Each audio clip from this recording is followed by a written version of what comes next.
সবাইকে স্বাগত জানাচ্ছি এনটিভির নিয়মিত সাপ্তাহিক আয়োজন এক্সপার্ট টুডেস কিচেনে। আপনাদের সাথে আছি আমি নুসরাত ইসলাম। বরাবরের মতোই আমাদের আজকের পর্বে একজন রন্ধন শিল্পী আছেন যিনি মজাদার দুটো রেসিপি আমাদেরকে তৈরি করে দেখাবে। দর্শক, আমরা প্রতি পর্বেই চেষ্টা করি যে সারা দেশের ঐতিহ্যবাহী কিছু মজাদার রান্না আপনাদের কাছে তুলে ধরতে। এমনকি পাশাপাশি আমাদের এই প্রচেষ্টাও থাকে যে অল্প কিছু সাধারণ উপকরণ দিয়ে কিভাবে মজাদার ও স্বাস্থ্যকর খাবার তৈরি করা যায়। তো দর্শক, আজকে আমাদের এক্সপার্ট টুডেস কিচেনের স্টুডিওতে আছে তুলি আপু। আপু, কি অবস্থা, কেমন আছেন? আলহামদুলিল্লাহ ভালো আছি, তুমি ভালো আছো? আলহামদুলিল্লাহ আপু ভালো। আপু, আপনার সাথে যে গেস্ট এসেছে ওনাকে একটু ইন্ট্রোডিউস করে দিন। আচ্ছা, ও হলো আমার ফ্রেন্ড, ওর নাম বিথি।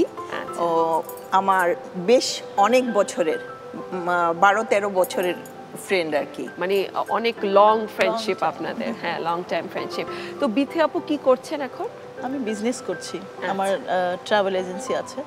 আমি টিকিটিং, ভিসা, ট্যুর প্যাকেজ, আমি ট্যুর অ্যাসোসিয়েশনের মেম্বার বাংলাদেশে। আচ্ছা, তুলি আপুর কাছে যদি আসি, আপু কোন প্রফেশনে আছেন এখন? আচ্ছা, আমি বেসিক্যালি বিজনেস ওমেন। আমি আলোকিত নারী কল্যাণ ফাউন্ডেশনের চেয়ারম্যান। ওয়াও! আমি আমার এই সংগঠনটি বেশ অনেক বছরের পুরনো, 22 বছর থেকে আমি নারীদের নিয়ে কাজ করছি। তবে আমি বিভিন্ন বিজনেসের সাথে জড়িত। সেটা হলো যেমন আমার একটা হসপিটাল আছে, একটা পার্লার আছে, সেটা আমেরিকার চেইন। ওখানে একই জায়গায় একটা ফিটনেস ক্লাব, একটা বুটিক শপ, এবং পাশাপাশি আমার একটা রিয়েল এস্টেটের বিজনেসও আছে। ওয়াও! তো আপু তো মনে হয় সারাক্ষণ অনেক ব্যস্ত থাকতে হয়, এত জায়গায় আপনি এঙ্গেজড, আপনার এত ইনভলভমেন্ট। তো আপু, এই যে এত কাজ করছেন, কে আপনাকে সবচেয়ে বেশি সাপোর্ট করে? অবশ্যই আমার হাজবেন্ড। অবশ্যই আমার হাজবেন্ড, আমার বাচ্চারা। কারণ কাছের মানুষগুলো হেল্প না করলে কিন্তু কখনো আগানো যায় না, বিশেষ করে নারীদের আর কি। নারীদের আগাতে হলে অবশ্যই তার ফ্যামিলি হেল্প করতে হয়, তার হাজবেন্ড হেল্প করতে হয়, তার বাচ্চাদের হেল্প করতে হয়, তাহলেই একটা নারী আগাতে পারে আর কি। আমি কিন্তু 24 বছর থেকে বিজনেস করছি। Nice nice. আমি খুব ইয়াং একটা এজ থেকে আপু ব্যবসা করছি, খুব ছোট সময় থেকে আমি বিজনেস করছি। আচ্ছা, তো আপু রান্নার প্রতি ইন্টারেস্ট কখন থেকে গ্রো করলো? আচ্ছা, এইটা হলো আমার খুব শখের একটা জিনিস।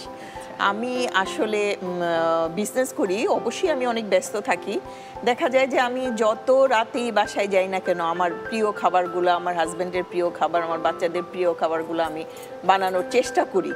তো এই জায়গাটা আমার শখের বশেই করা। তবে আমি এই রান্নার প্রোগ্রামটা খুব এনজয় করি। আমি বিভিন্ন চ্যানেলে রান্নার প্রোগ্রামটা করে থাকি। তবে এই রান্নার প্রোগ্রামে আপনাদের এনটিভিতে আমি আজকেই প্রথম আসছি আর কি, আর অনেক চ্যানেলেই করেছি। আচ্ছা আপু, জন্ম আর বেড়ে ওঠা কোন এলাকায় বা অঞ্চলে? আচ্ছা, বেসিক্যালি আমার বাড়ি গাজীপুরে। আচ্ছা, খুব ছোটবেলা ওখানে কেটেছে। তারপরে আমি প্রাইমারি স্কুল শেষ করেই আমি ঢাকা কমলাপুর এলাকায়, কমলাপুর স্কুলের স্টুডেন্ট আমি, ওখানেই আমার বড় হওয়া। আচ্ছা, তাহলে আজকে আপু আপনি কোন দুটি ডিশ তৈরি করছেন? আমি প্রথমে করছি হলে চিটাগাংয়ের ঐতিহ্যবাহী কালো ভুনা, যেটাকে বলা হয় মেজবান। আচ্ছা আচ্ছা, আর আরেকটা ডেজার্ট? আরেকটা হলো ম্যাঙ্গো জুস। আচ্ছা, ঠিক আছে আপু। তো আপু, আমরা আরো গল্প করব, তার আগে আমরা একটু কিচেনে যাই।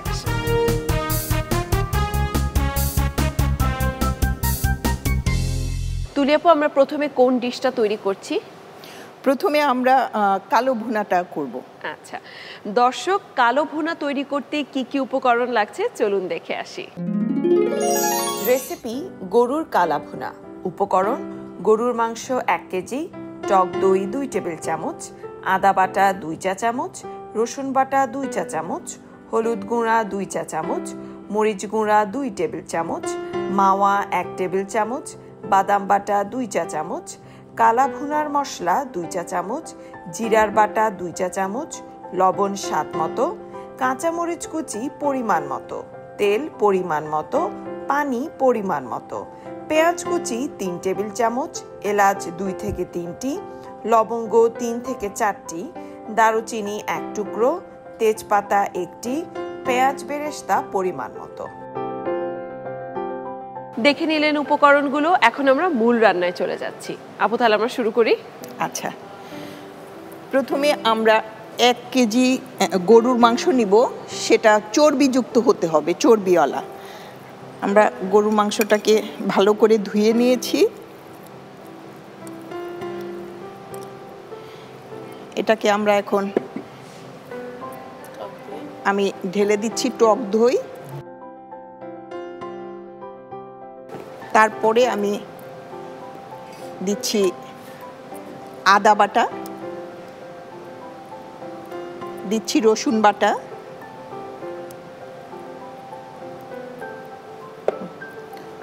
হলুদের গুঁড়া, মরিচের গুঁড়া, এটা হলো মাওয়া,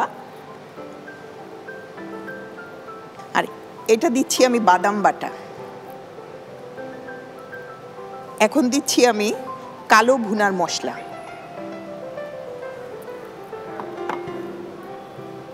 জিরা বাটা।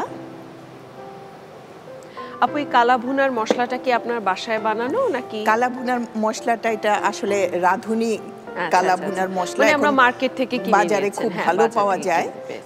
আমরা বাসায়ও বানাতে পারি, কিন্তু বাজারে যে রাঁধুনি, যাদের সময় স্বল্পতা আছে তারা বাজার থেকে কিনে নিতে পারে, ওটা কিনে নিতে পারে। আচ্ছা, এটার সাথে আমি দিব পরিমাণ মতো লবণ, এটার মধ্যে দিব আমি কাঁচা মরিচ। তাহলে আমরা সবগুলো ইনগ্রেডিয়েন্টস এখন একসাথে মিক্স করে ফেলবো। সবগুলো মিক্স করে আমরা 10 মিনিট টাইম আমরা রেখে দিব, ম্যারিনেট করে 10 মিনিট আমরা রেখে দিব, যেন মাংসের ভিতরে ভালো করে মশলাগুলো ঢুকতে পারে। আচ্ছা, তুলি আপুর যে এত বড় একটা সংগঠন দিয়েছেন, এত নারী উদ্যোক্তাকে আপনি মোটিভেট করছেন, তো আপনাকে কে মোটিভেট করেছে এসব করতে? আমাকে মোটিভেট করেছে আসলে আমার ছোটবেলা থেকেই ইচ্ছা ছিল যে আমি একটা কিছু করব। হ্যাঁ, তবে খুব ছোট সময় আমার বিয়ে হয়ে গেছে, তা আমার পড়াশোনা কিন্তু বিয়ের পরেই আমি কমপ্লিট করেছি, মাস্টার্স কমপ্লিট করেছি। কিন্তু আমি দেখা গেছে যে মাস্টার্স কমপ্লিট করার আগেই আমি যেটা করেছি, আমি বিজনেসে ঢুকে গেছি। হাঁড়িতে এখন তেল দিচ্ছি, তেলটা একটু কালো ভুনাতে একটু বেশি পরিমাণের তেল লাগে, যেহেতু এই জিনিসটা প্রথমে একটু আঁচটা একটু বাড়ায় দিতে হবে, পরে আস্তে আস্তে এটা কমিয়ে দিতে হবে, যাতে কালো কালো হয় আর কি। আচ্ছা, তবে আপনি আপনার ইন্সপায়ারিং স্টোরিটা শেয়ার করছিলেন, যদি কন্টিনিউ করতেন। তো আমার খুব ছোটবেলায় বিয়ে হয়েছে, একটু একটু তেলটা গরম হওয়ার জন্য আমরা ওয়েট করব। ওকে ওকে, নো প্রবলেম। হ্যাঁ, আচ্ছা, খুব ছোটবেলায় বিয়ে হয়েছে, তো আমার পড়াশোনাও বিয়ের পরে কমপ্লিট হয়েছে, এবং আমার ছোটবেলা থেকে ইচ্ছা ছিল আমি কিছু একটা করব। কিন্তু আমি ফার্স্টে আমার বিয়ের পরেই আমার সব কিছু করা, হাজব্যান্ড গভর্নমেন্ট জব করতো, তার সাথে আমি একটা ডিস্ট্রিক্টে চলে যাই ঢাকার বাইরে। তো তখন ওখান থেকে কিন্তু আমি মাস্টার্স কমপ্লিট করি, এবং ওখানে যাওয়ার পরে আমি একটা স্কুলে ঢুকি, একটা স্কুলে কিছুদিন মাস্টারি করি। তারপরে দেখা গেছে যে আমার যে ইচ্ছাটা যে কিছু একটা করব, সেটা হতে হবে অনেক স্বাধীন কিছু একটা। তা আমি ওখান থেকে যখন আমার বাচ্চাকে স্কুলে দেই, সেটা হলো একটা ইংলিশ মিডিয়াম স্কুল, BIT। তে ওই স্কুলটাতে যখন বাচ্চাকে ভর্তি করতে আসি, তখন দেখা গেছে যে প্রিন্সিপাল যখন আমার ইন্টারভিউ নিচ্ছে, তখন স্কুলে কিন্তু মা বাবার ইন্টারভিউ নেই, বাচ্চা যখন স্কুলে দেয়, তখন উনি আমাকে জিজ্ঞেস করছিলেন যে তুমি কি করো। পরিমাণ মতো পানি দিতে হবে।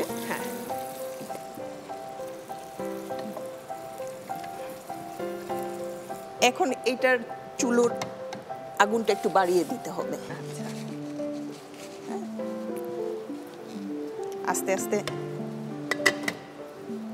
হতে থাকুক কালো ভুনাটা। আচ্ছা, তপু প্রিন্সিপালের সাথে কথা হওয়ার পর তারপর আপনার কাছে কি মনে হলো? উনি বলছিলেন যে আপনি ইচ্ছা করলে আমাদের স্কুলে ঢুকে যেতে পারেন অ্যাজ এ টিচার হিসাবে। তা আমি চিন্তা করলাম যে আমি তো এখন ঢাকায় চলে আসব, বাচ্চাকে স্কুলে দিব। আমি বললাম যে ওকে, ডান। তো বললো যে আপনি আপনার ইয়েগুলা দেন, সিপিগুলা জমা দেন, তা আমরা দেখি কি করা যায়।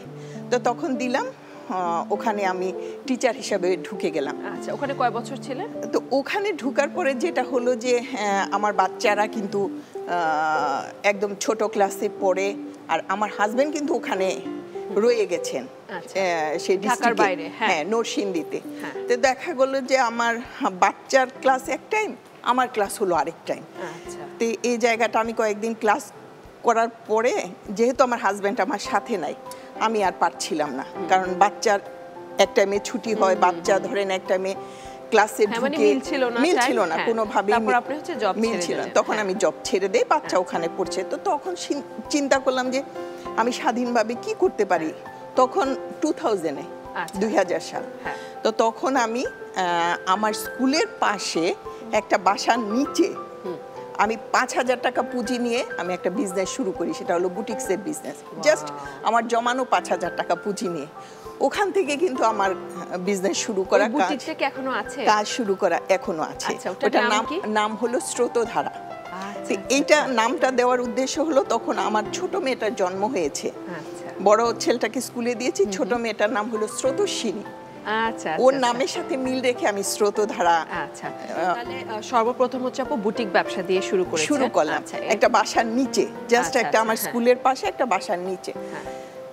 যখন বুটিক্স ব্যবসা শুরু করলাম তখন দেখলাম যে আমার অনেক কিছুর ঘাটতি আছে, যে আমাকে এই লাইনে ট্রেনিং নিতে হবে। মানে কেউ গাইড দেওয়ার মতো কেউ ছিল না? গাইড দেওয়া ঠিক না, সেটা হলো যে আমি যেমন আমি যখন শুরু করছি তখন একজন ডিজাইনার আমি নিয়েছি, উনি আবার আড়ংয়ে 22 বছর ডিজাইনার ছিলেন। হ্যাঁ, ওনার নাম ছিল আমজাদ সাহেব। ওনাকে আমি নিয়েছি, নেওয়ার পরে দেখা গেছে যে আমি কেন মানে এই লাইনে এক্সপার্ট হচ্ছি না, আমি কেন ফ্যাশন ডিজাইনের উপর কোর্স করছি না। তো তখন দেখা গেল যে আমি ওখান থেকেই বিভিন্ন কোর্স করার জন্য ভর্তি হয়ে গেলাম ফ্যাশন ডিজাইনারের উপর।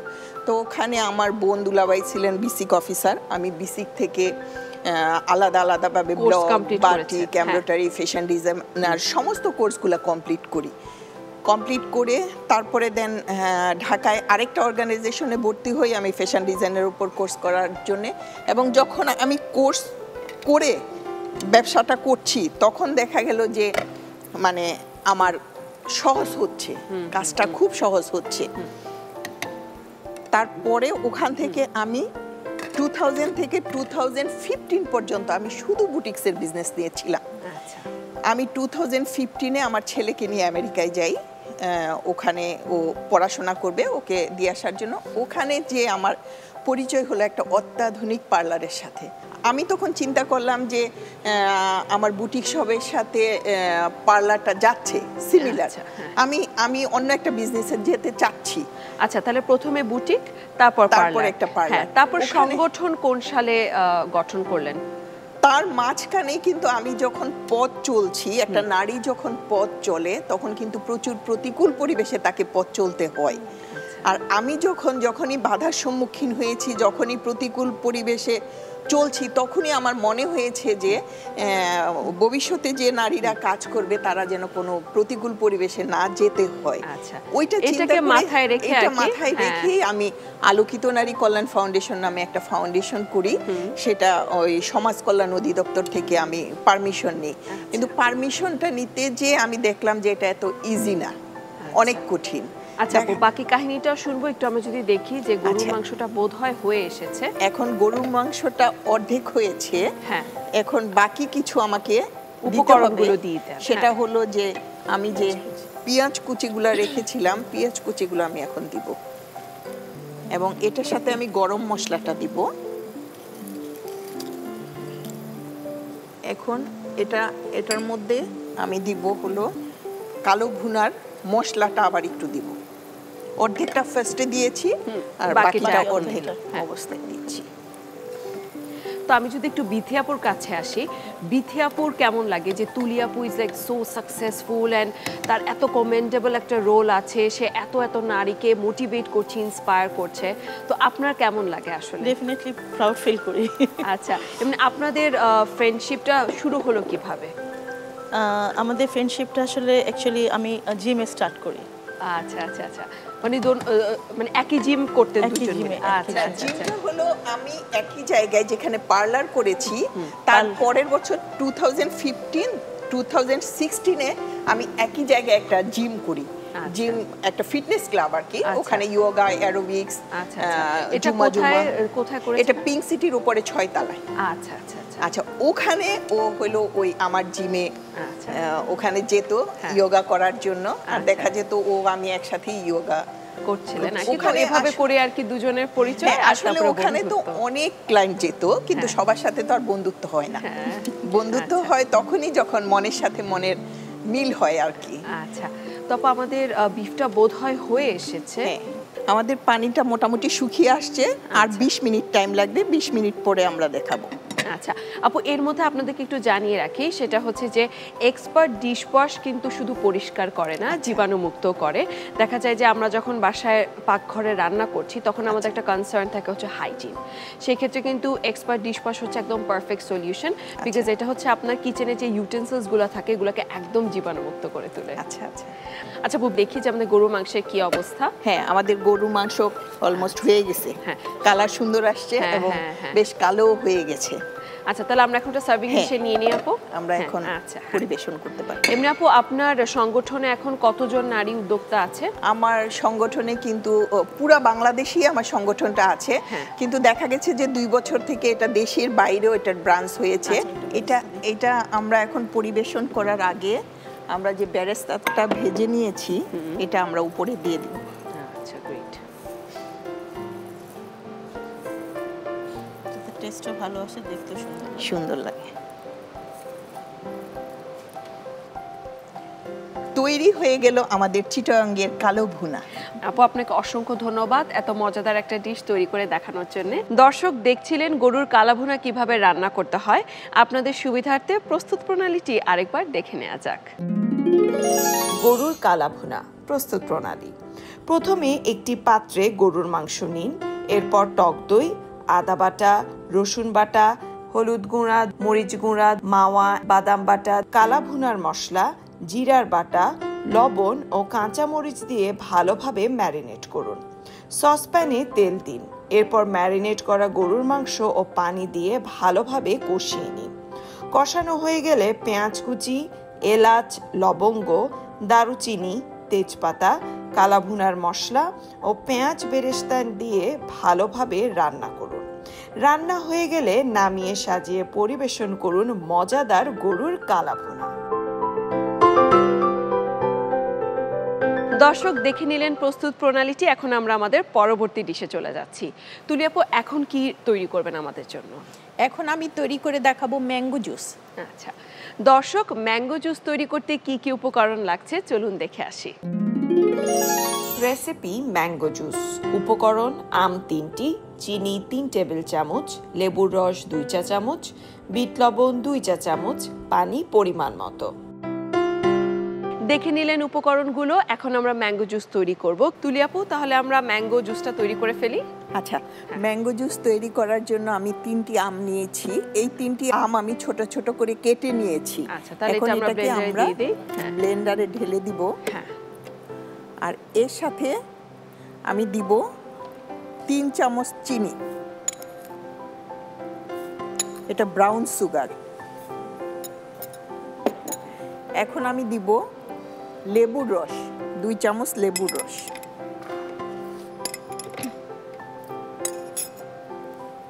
এখন এটাতে দিব আমি আধা চামচ বিট লবণ।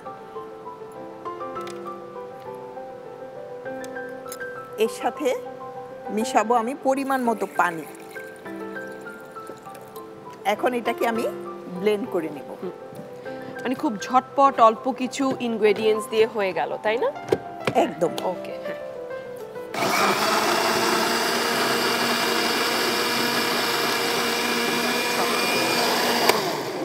আমরা 1 মিনিটের মতো ব্লেন্ড করে নিয়েছি। এখন আমরা পরিবেশন করতে পারি।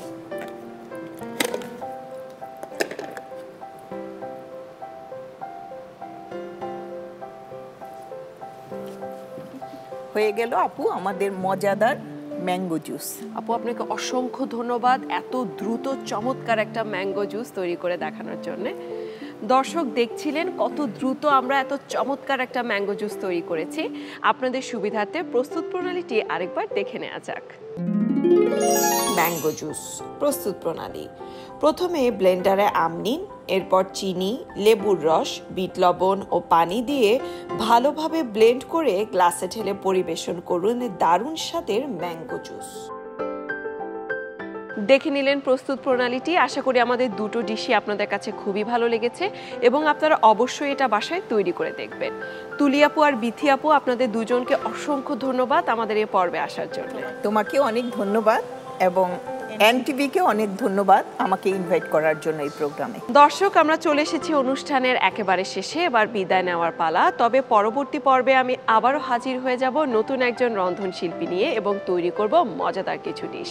সে পর্যন্ত ভালো থাকুন, সুস্থ থাকুন, এক্সপার্ট টুডেস কিচেনের সাথেই থাকুন।